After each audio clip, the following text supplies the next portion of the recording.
अथ श्रीसूर्यकवचस्तोत्रम् श्रीयाज्ञवल्क्य उवाच। शृणुष्व मुनिशार्दूल सूर्यस्य कवचं शुभं शरीरारोग्यदं दिव्यं सर्वसौभाग्यदायकम्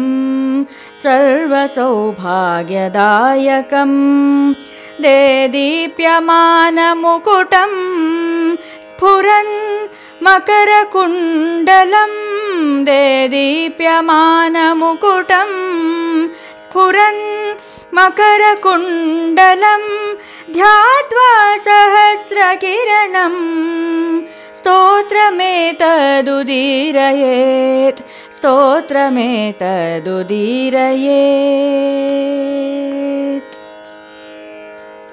शिरो मे भास्करः पातु ललाटं मे मितद्युतिः नेत्रे दिनमणिः पातु श्रवणे वासरेश्वरः घ्राणं घर्मघृणिः पातु वदनं वेदवाहनः जिह्वां मे मानदः पातु कण्ठं मे सुरवन्दितः स्कन्धौ प्रभाकरः पातु वक्षः पातु जनप्रियः पातु पादौ द्वादशात्मा सर्वाङ्गं सकलेश्वरः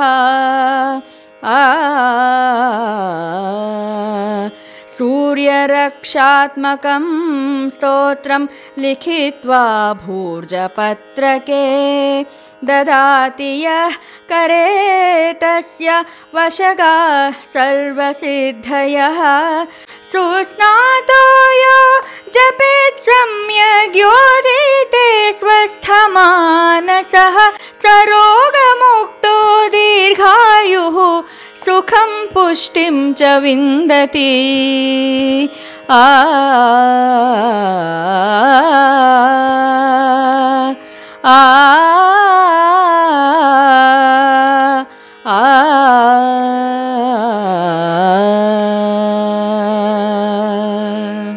इति श्री याज्ञवल्क्यमुनिविरचितं श्रीसूर्यकवचस्तोत्रं सम्पूर्णम्।